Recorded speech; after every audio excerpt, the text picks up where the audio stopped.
안녕하세요. 오늘 소개할 책은 도둑맞은 집중력이라는 책입니다. 팬데믹을 지나오면서 우리 삶에 급속도의 변화가 있었다면 스마트폰 등 전자기기와 함께 하는 시간이 남녀노소에 상관없이 전 세계가 사회 전반에 걸쳐 광범위하게 늘었다는 것입니다. 물론 그런 현상은 이전부터 시작된 것이지만 팬데믹 이후 강의도, 회의도, 쇼핑도, 정보 검색도, 만남도 온라인 속에서 진행되는 것이 너무 많다 보니 처음엔 좋은 목적으로 시작되었지만 수고한 나에게 잠시 휴식을 보상하는 의미에서 호기심을 끄는 영상으로 연결되고 그러다 시간이 훅 지나가 버려서 정작 해야 할 일들이 밀릴 때 혹은 정보에 대한 욕심으로 생각이 숙성될 시간을 주지 않고 운동할 때도 이동할 때도 심지어 씻을 때도 과다하게 나 자신을 영상에 노출하고 나면 피곤해지는 경험들이 반복되면서 뭔가 문제가 있구나 생각이 들 즈음 이 책을 읽게 됐습니다. 여러분은 요즘 어떤 일상을 보내고 계시나요? 저자 요한 하리는 뉴욕타임즈 베스트셀러 작가이자 저널리스트인데요. 남과 다른 생각을 해야 하는 작가로서 이러한 온라인의 과다 접속으로 인해 집중력이 현저히 떨어지는 심각성을 느끼고 왜 이런 현상이 벌어지는지 알아보기 위해 전 세계의 과학자들과 전문가들을 만나는 대장정을 떠납니다. 이 책은 집중력의 문제를 개인의 탓으로 보기 전에 개인의 집중력이 디지털 시스템에 의해 통제받고 조정당하고 있다는 생각의 확장을 돕고 있는 게 인상적이었습니다. 연구에 의하면 정보에 많이 노출될수록 한 가지 주제에 집중하는 시간이 줄어들고 책을 읽을 때도 속독을 하게 되면 복잡하거나 어려운 내용을 붙잡고 깊이 생각할 확률이 훨씬 낮아진다고 합니다. 종이신문을 보면 잘 이해되지 않는 내용이 더 자주 끌리지만 똑같은 신문을 온라인으로 읽을 때는 모르는 이야기는 건너뛰고 내가 이미 아는 내용과 관련이 있어서 대충 훑어볼 수 있는 단순한 기사를 클릭한다고 합니다. 그리고 뭔가 집중하고 있다가도 스마트폰의 방해를 받으면 다시 집중 상태로 돌아오는데 평균 23분이 걸린다고 하니 사무직 노동자 대다수가 일반적으로 하루에 방해받지 않는 시간이 1시간도 안 된다고 합니다.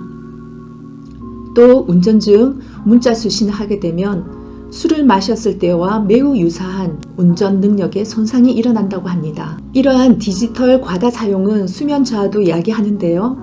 성인들은 꾸벅꾸벅 졸지만 아이들 같은 경우는 행동 과잉 상태가 된다는 것입니다.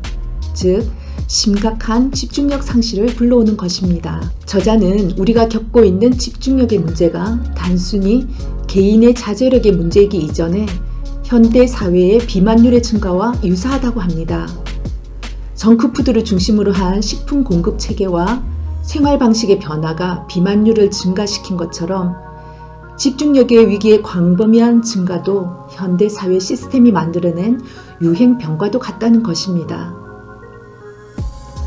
현대인들이 많이 사용하는 트위터, 페이스북, 유튜브, 인스타그램 등이 개발될 때 계정의 좋아요나 댓글 등의 보상이 어떻게 사람들의 행동을 끌어내는지 행동과학적 기술을 근거로 시작되었는데 선한 목적으로 시작되었다 하더라도 현실은 심각한 집중력의 저하의 문제가 되고 있습니다.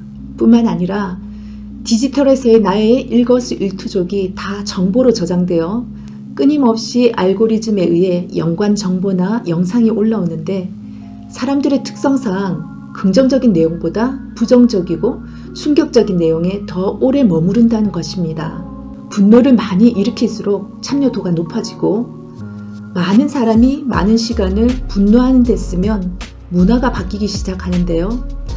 어느 순간 우리나라뿐만 아니라 전 세계적으로 증오나 극단적인 성향들이 빠르게 번져나가는 것을 우리도 느끼고 있지 않습니까? 사람이 분노할 때 주변 말이 안 들리는 것처럼 집단이 분노하게 되면 쏟아지는 가짜뉴스를 구별할 틈도 없이 극단적인 정치 성향으로 사회의 문제를 일으키는 것도 보게 됩니다. 석유 회사가 탄소를 배출해 고의로 북극 빙하를 녹이려 한 것이 아니었던 것처럼 집중력 파괴가 이들의 목표는 아니지만 사업 모델의 불가피한 결과라는 거죠. 저자는 이제 소비자인 우리가 공감대를 형성해서 기업이 바뀔 수 있도록 사회운동을 벌여갈 것을 강력히 주장하면서 여러 가지 대안을 제시하고 있습니다. 그게 가능할까 싶은데 환경운동가들과 노동자들이 산업화 시대의 폐해를 개선시켜 왔고 페미니즘 운동이 여성의 인권을 오늘날까지 올려놓은 것이 가능했던 것처럼 문제를 인식하고 공감해서 사회운동으로 이어간다면 시간이 걸리더라도 변화될 수 있다는 저자의 신념을 보면서 한 줄기 희망이 보이기도 했습니다. 뉴스를 보니 이미 사회 곳곳에서 그러한 움직임이 있었는데요. 대만에서는 2세 이하 아이에게 디지털 사용을 금지하고 어긋이 벌금을 200여만 원을 내게 하고 프랑스는 15세 이하 학생들에게 학교 안 스마트폰 사용 금지 법안을 통과시켰으며 각종 플랫폼을 사용하는 연령의 제한을 두고 제도적으로 규제하자는 공감도 형성되고 있습니다. 이런 사회적 의식이 바뀌면 기업도 시스템을 수정하게 될 날이 오지 않을까 기대가 되어집니다. 아울러 집중력 저하의 더 큰 원인은 스마트폰보다 스트레스에 있다고 저자는 밝히고 있습니다.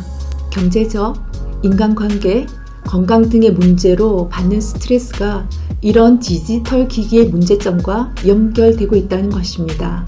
내 안에 스트레스를 일으키는 불만의 요인이 무엇인지 나의 감정 상태를 잘 인지하는 것부터 시작해서 내가 어떤 순간에 행복한지를 찾아보는 게 중요함을 말하고 있습니다.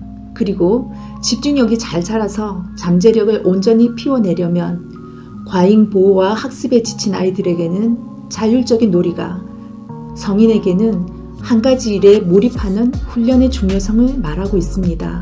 그리고 자신에게 의미 있는 활동을 하고 건강한 음식을 먹어서 몸과 마음에 안정감을 줄 것을 강조하고 있습니다.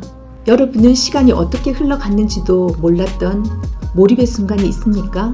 지나고 보니 그 순간이 너무 행복한 느낌을 주는 그런 시간이 있습니까? 목공이나 도예, 그림 그리기, 악기 연주하기, 책 읽기, 텃밭 가꾸기, 깊은 영성의 시간 경험하기, 그 외에도 다양한 경험들이 한 번쯤 있으실 텐데요. 내가 한 가지 일에 온전히 집중하는 시간을 늘려가는 훈련을 하면서 작은 성취의 기쁨, 몰입의 경험도 누려가시는 한 해가 되길 기원합니다.